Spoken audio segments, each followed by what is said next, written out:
Bon, je pense qu'on va se faire des petits safaris, mais pas là-dedans. Avec je sais pas combien, je crois que c'est 14 personnes. Donc ça, c'est les tours un peu organisés. Et bah, moi, je prends une petite voiture tout seul. Bon, c'est moins exotique, hein, c'est pas comme le K4, mais bon, ça va être sympa aussi. Là, on sent vraiment la totale liberté. Parce que je viens de louer une voiture. Je peux aller où je veux, quand je veux. Et voilà, on est dans le parc Kruger. Donc on se balade avec la voiture, on regarde un peu à droite, à gauche. Il n'y a pas beaucoup d'autres voitures, il y en a une devant moi, je pense que le mec doit connaître un peu plus, il s'est arrêté, j'ai pas vu grand chose, donc moi quand il s'arrête je sais qu'il y a peut-être quelque chose à voir, donc c'est pas très gênant, au contraire c'est plutôt bien. Voilà, faut prendre le temps, je roule à 40, faut rouler à 30, 40, 50 maxi, et puis il faut regarder à droite, à gauche, si on voit pas quelque chose. J'ai déjà vu des zèbres, d'autres trucs, je sais plus ce que c'est, voilà, il faut checker un peu. Ah, ben là il vient de s'arrêter, c'est qu'il y a quelque chose. Je vais aller regarder. Bon, ben c'est ça la magie du parc Kruger. Je suis en voiture et qu'est-ce qu'il y a derrière moi? Ben un éléphant. Voilà. Et en plus il est pas tout seul. Je sais pas si on va pouvoir zoomer un peu. Hop là. Non. Par là peut-être. Ouais. Ouais. Bon, forcément il y a des voitures qui passent. Hein. Je suis pas le seul. Mais voilà quoi. Ça c'est bon. Hello Mister l'éléphant. Content de te voir. Ah oui, je vais te regarder avec mes vrais yeux et plus avec le téléphone ou la caméra, mais vraiment je suis quand même super content. Hop, ça traverse tranquille. Et il y a le petit éléphant avec. Là-bas, petit éléphanto. Putain, ça commence bien. Ça fait même pas 10 minutes que je suis rentré dans le parc, il y a déjà un troupeau d'éléphants quoi. Je suis complètement crazy là. Regardez, au milieu de la route. Je fais la course avec l'éléphant quoi. J'adore. C'est énorme. L'éléphant quoi. Un éléphant devant moi. Bon, j'espère juste qu'ils vont pas me charger. Parce qu'il y en a un qui vérifie, il check. C'est ouf, c'est ouf. C'est oufissime les amis. C'est pour ça que je suis venu à Kruger.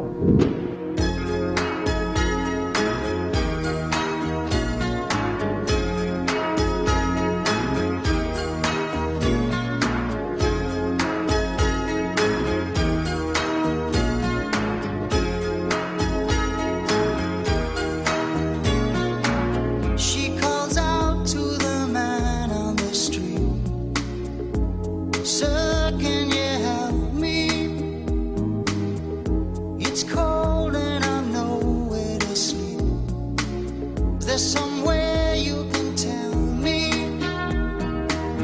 He walks on, doesn't look back.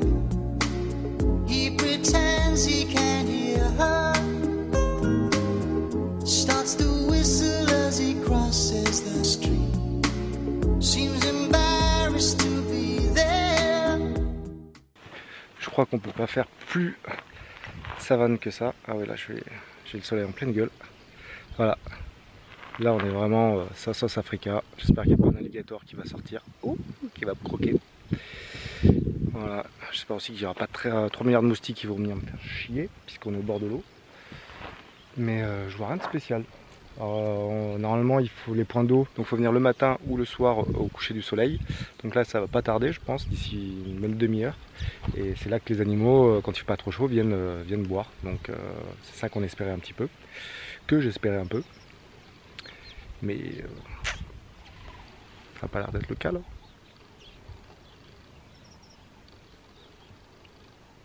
J'aime bien tous les petits bruits.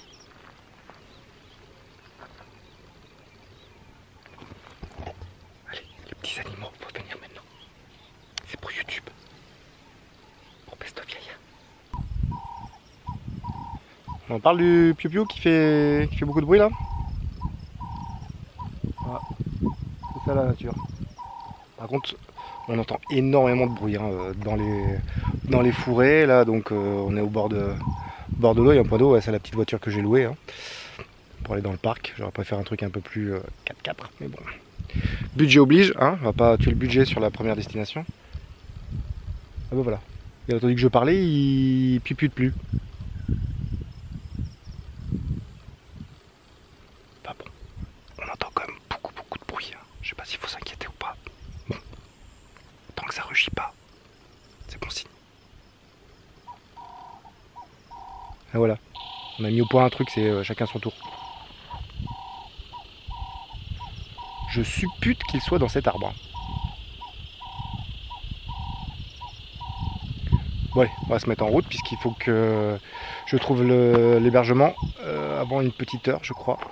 Parce que sinon le parc il ferme à 18 h et donc j'ai rien réservé. On va essayer de trouver ça en live. Ouh, aventure, quand tu nous tiens. Bon, c'est très très joli ici. Très très joli. Hop. Avec le petit point d'eau derrière.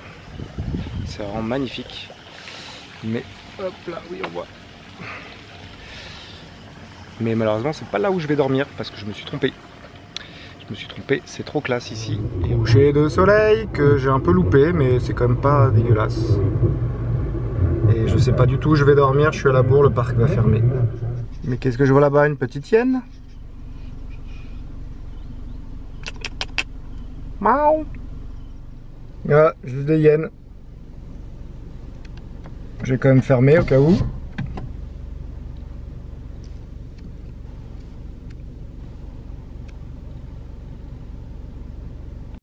Bon, je suis toujours dans la brousse, mais là à la tombée de la nuit, je viens de croiser un groupe de 4 hyènes. Voilà, c'est ça aussi de faire les réservations à l'arrache, c'est-à-dire de ne pas en faire en fait. Donc normalement d'ici quelques kilomètres, je devrais arriver à un camp. J'espère qu'il y aura un hébergement. Si vous retrouvez cet enregistrement et que je suis décédé mangé par des lions dans ma bagnole, c'est qu'il n'y avait plus d'hébergement. C'est l'entrée du camp et c'est fermé, il est 6h30. C'est fermé, je sais pas à quelle heure ça ferme officiellement. Je pensais qu'il y avait au moins quelqu'un qui restait comme un hôtel.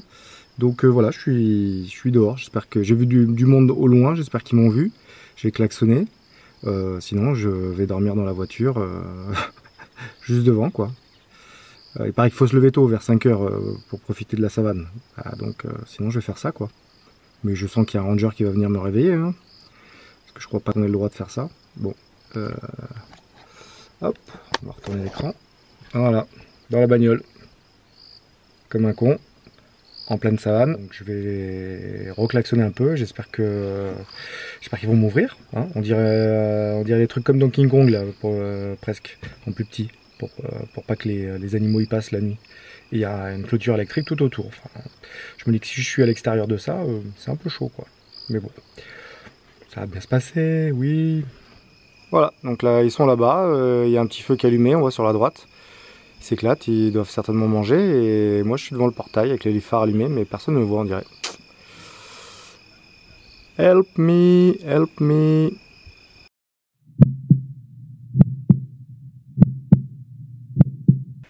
Bon, du coup, le décor n'est pas du tout le même qu'il y a quelques minutes. J'étais devant la porte comme un con et en fait, je me suis aperçu comme un con qu'il n'était pas attaché, enfin qu'il n'y avait pas de cadenas en fait. Il y avait une chaîne, mais qu'on pouvait enlever en fait. Comme quoi, des fois, la panique, ça tient pas grand chose. Du coup, quand je suis rentré, je me suis aperçu que ce camp, c'était pas un camp pour les pauvres, parce qu'il y avait que des bungalows séparés avec la jolie voiture devant. Je suis au bout de la route, j'ai pas vu de personnel, il y avait marqué entrée du personnel seulement. Donc je suis allé voir des gens qui étaient sur leur terrasse. Dès qu'ils ont entendu mon accent anglais, ils m'ont dit « Vous êtes français ?» Oui. Donc ils m'ont dit quand même de persister, d'aller voir du personnel tout au bout de la route, dans leur baraque. C'est ce que je suis allé faire. Et puis ils m'ont dit qu'il n'y avait plus de chambres libres. Mais après, en insistant un peu, il y en avait une, mais à 1300 rand. Donc c'est-à-dire à 100 €, ce qui n'était pas du tout ce que j'avais prévu comme budget. Donc je leur ai dit bah je suis désolé, moi c'est pas ça que j'avais prévu un truc pas cher, je me suis perdu, qu'est-ce que je vais faire? Est-ce que je peux dormir dans la voiture? On me dit non, dormez pas dans la voiture, bon je peux vous faire moitié prix, 600 ou 700 rand. Donc j'ai dit bah 600 ok. Donc en fait ça fait 45 € au lieu de 100.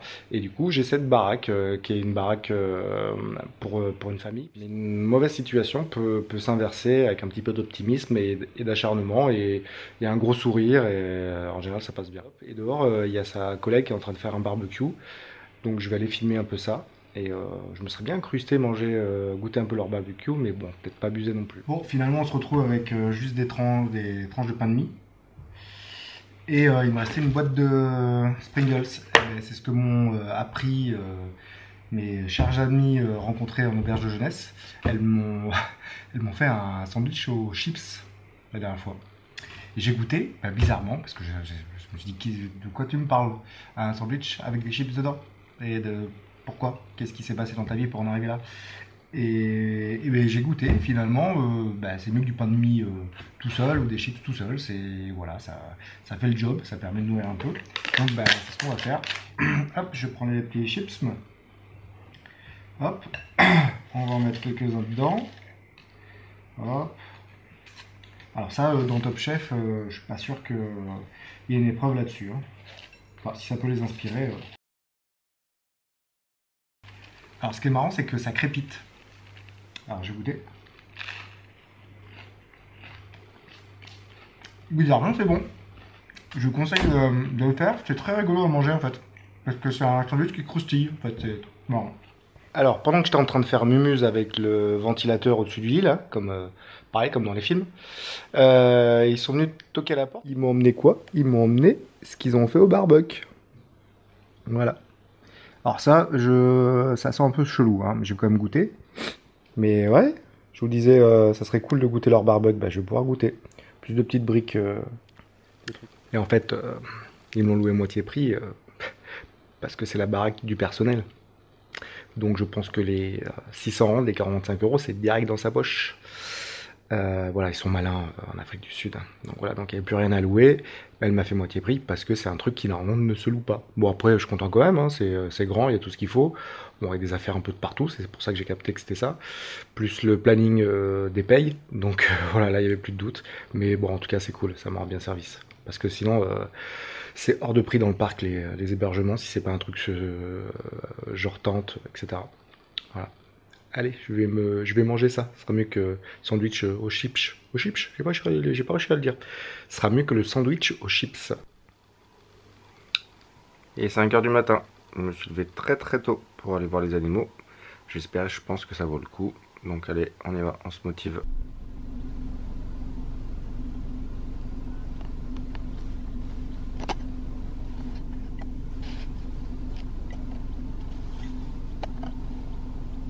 Le lion fait dodo. 6 h du matin.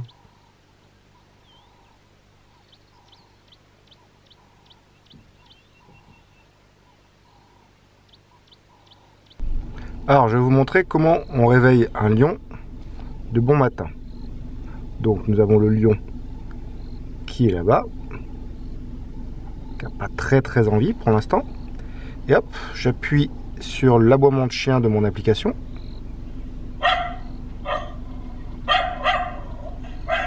Et voilà, il tourne la tête. C'était la petite astuce Best of Yaya spécial Safari. Je suis à mon point d'eau. Il est 7 h 30 du matin. J'ai attendu un peu, j'ai pas vu grand chose à part je crois des impalas ou comme des grosses biches quoi. Donc là je me suis dit que j'allais m'approcher un peu de l'eau, voir s'il n'y avait pas d'alligator.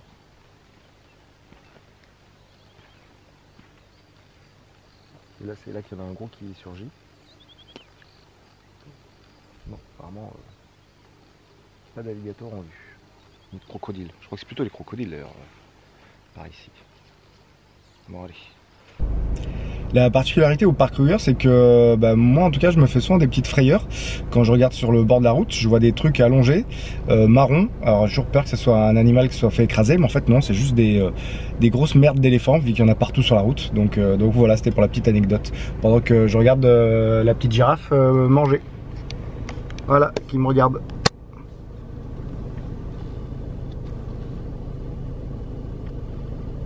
Bah alors girafe, tu t'en vas? Sophie, tu vas pas monter dans ma voiture? Parce que là je sens que quand même tu n'es pas très loin. Donc le jeu c'est de slalomer entre les crottes d'éléphant. Voilà, hop là on slalom. C'est ça que je veux pas faire. Horrible. Horrible. J'avais peur de croiser ça. Ben voilà, j'en ai croisé un. Twice, 'cause it's another day for you and me in paradise. Oh, think twice, 'cause it's another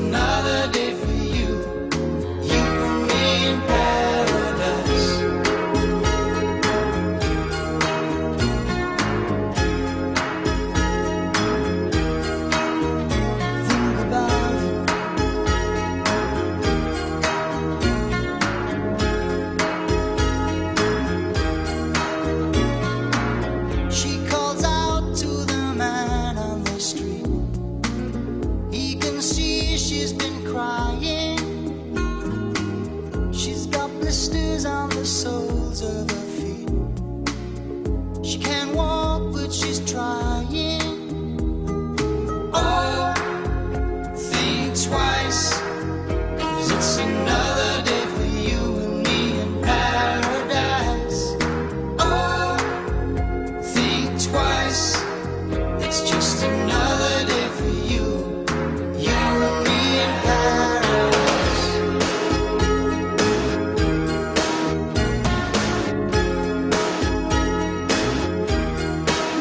Just think about it.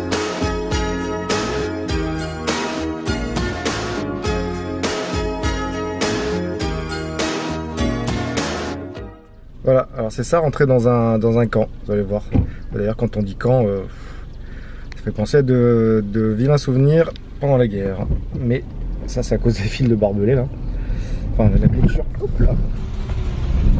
Clôture électrique. Bon. Et en fait, il y a un peu de tout là-dedans, c'est comme un camp de vacances, en fait. Enfin, suivant les camps, suivant la grosseur des camps, il y a, regardez, on va voir, on arrive directement d'ailleurs devant la petite pancarte. Donc qu'est-ce qu'on trouve dans un camp? On trouve de quoi bouffer, de quoi s'héberger, de quoi refiler le tank, c'est-à-dire remettre de l'essence dans la voiture. Et puis voilà, là ici il y a des tentes si on veut. Et puis voilà, et une petite boutique bien sûr, hein, comme à Disney. Voilà, ça c'est un camp. La station-service, hop, elle est ici. Hein. Et là-bas, on a les petits campements et certainement un petit restaurant typique sud-africain. Enfin, plutôt typique hôtel, resort et compagnie, quoi. Je suis sur les dernières centaines de mètres avant la sortie du parc Kruger et j'ai envie de verser ma petite larme hein, parce que j'ai pas envie de quitter le parc, c'était vraiment magique. Je vais faire un petit bilan bien sûr à la fin, mais je voulais surtout dire que oh là là là là, je crois qu'il y a juste pour la sortie comme par hasard. Alors je sais pas si on voit, il y a juste des centaines d'antilopes. Juste avant la station Total, c'est incroyable quand même. Voilà. Bon, et je voulais dire que ce qui est marrant, c'est que pour une fois c'est l'inverse d'un zoo, c'est-à-dire que c'est les humains qui sont enfermés dans des cages sur roulettes, c'est-à-dire des petites ou grosses voitures qui les baladent, et c'est eux qui sont en liberté, c'est les animaux qui peuvent faire ce qu'ils veulent, hein, ils ont tous les droits, et nous on est limité par des règles, on n'a pas le droit de sortir de la voiture, on n'a pas le droit de leur donner à manger, enfin voilà, donc pour une fois les rôles sont inversés, et je trouve ça très bien. C'est une très bonne chose et c'est vraiment magique d'être au milieu d'eux en toute simplicité, en toute modestie et de les traquer juste pour avoir le plaisir de les admirer, de les contempler et de les regarder tout simplement. Ça va me manquer par Kruger, très bonne expérience. Voilà la porte de sortie, je crois qu'ils vont vérifier je sais pas quoi, hein, on va voir. Voilà c'est fait, je viens de passer la porte. Elle m'a pris le petit papier que j'ai vu à l'entrée, donc pour vérifier que j'avais bien payé l'entrée. Donc ça c'est fait. Et elle a quand même regardé. Ah, ça a l'air beau derrière, attention. Hop là, j'adore. Elle a fouillé mon coffre, hein, au cas si je partais avec une antilope que j'aurais dépecé pendant la nuit, on sait jamais. Ou j'aurais bâillonné hein, pour ramener en animal de compagnie, je sais pas. Regardez-moi ça comme c'est magnifique, on passe de la beauté des animaux sauvages à l'univers, je sais, j'ai même pas de mots pour dire comme c'est moche. Alors bon forcément je suis touché par la pauvreté hein, mais bon je vais essayer de faire court puisque la vidéo est très longue, c'est même plus une vidéo, c'est un court métrage. Bon cette fois c'est la bonne. Alors effectivement, je vais essayer de faire court. Donc le parc Kruger, c'était une des plus belles expériences que j'ai pu avoir, puisque bon, je suis assez sensible à la cause animale, enfin voilà, aux animaux. Je suis assez proche des animaux, donc forcément, ça m'a pas laissé indifférent. Et puis surtout dans ce contexte-là, c'était juste waouh. Enfin vraiment, ça m'a bluffé. J'étais sur le cul, quoi. Je sais pas si ça se voit dans les vidéos, mais ouais, vraiment, ça m'a interloqué. J'ai quelques chiffres à vous donner pour que au moins ce bilan serve à quelque chose. Donc le parc Kruger, il a été créé en 1926, donc ça date. Il fait plus de 20 000 mètres carrés à peu près. Il y a, depuis 2004, ils ont compté plus d'1 million de visiteurs dans le parc chaque année. Et il dénombre plus de 147 mammifères. Alors je vais vous lister un peu, je vais regarder, j'ai pris les chiffres de Wikipédia, hein, je ne me suis pas trop foulé. Hein. Donc qu'est-ce qu'on a? On a 1500 lions, on a 1000 léopards, on a 200 guépards, on a 2000 hyènes quand même, comme celle que j'ai croisée. On a 11 670 éléphants d'Afrique, on a 5000 rhinocéros blancs, on a 350 rhinocéros noirs, on a 32 000 zèbres, 3000 hippopotames, 9000 girafes, 25 150 buffles d'Afrique, 300 élans et 150 000 impalas. C'est énorme. Alors il y a trop d'éléphants, donc avant il est tué je crois. Ils ont donc dénombré 11 670 éléphants et le parc n'est prévu que pour 8000, donc il y a un petit souci. Donc ils utilisent la contraception animale et depuis ils les délocalisent vers d'autres parcs aussi pour éviter soit la contraception soit de les tuer. Il faut savoir que le parc détient plus de 48 tonnes d'ivoire et qu'ils sont autorisés à en vendre 30. Bon, je trouve ça un peu bizarre mais vaut mieux ça que les braconniers, donc je sais pas trop comment ça se passe. Mais... Enfin voilà, donc le parc Kruger vraiment top. C'est une des raisons principales pour laquelle j'ai fait ce voyage en Afrique du Sud. Je pense que c'est une des raisons principales d'aller en Afrique du Sud. Donc ne ratez pas ce parc. Il y en a certainement d'autres qui sont très bien aussi, que je ne connais pas. Mais celui-là était vraiment top. Voilà. Donc j'espère que la vidéo vous a plu, même si elle était longue. C'est un format que je teste, un peu long. C'est mes aventures, voilà, au lieu d'avoir de jolies images comme on voit un peu partout, je voulais vraiment vous faire vivre la manière dont ça s'est passé pour moi et que ça aurait pu se passer pour n'importe quel voyageur solo qui ne prévoit pas ses vacances bien comme il faut mais qui fait un peu tout à l'arrache. Donc voilà, ça vous donne une idée de comment ça pourrait se passer si c'était vous. Merci.